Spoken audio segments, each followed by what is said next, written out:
Alfie. Ayan, pamangkin ng yumaong matini idol na si Rico Yan, ay formal nang sumali sa mundo ng showbiz matapos niyang pumirma sa Viva Artists Agency. Ang pagpasok ni Alfie sa industriya ay bunga ng kanyang nakakamangha na pagkakahawig sa kanyang tiyuhin na nakakuha ng atensyon ng mga tao noong 2020 nang mag-viral ang kanyang mga larawan.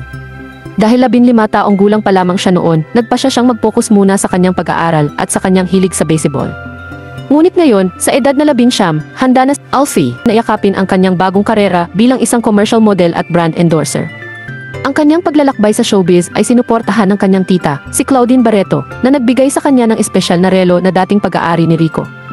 Ang relo, na huling regalo ni Claudine kay Rico noong kanilang huling Pasko na magkasama, ay nagsisilbing simbolo ng alaala at inspirasyon ni Rico para kay Alfie. Sa bawat tingin niya sa relo, nararamdaman ni Alfie ang presensya at pagmamahal ng kanyang tiyuhin na patuloy na nagbibigay sa kanya ng lakas ng loob habang sinisimulan niya ang kanyang karera. Sa pagpasok ni Alfie sa showbiz, nakikita ng mga tao ang pagkakataon na muling mabuhay ang alaala ni Rico Yan.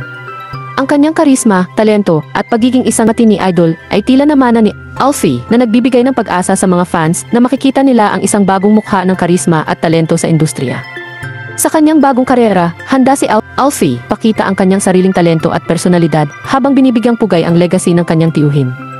Ang kanyang paglalakbay sa showbiz ay tiyak na mapapanood ng mga tao at makatatanggap ng suporta dahil sa kanyang matinding pagkakahawig kay Rico at sa kanyang pagnanais na magtagumpay sa mundo ng showbiz.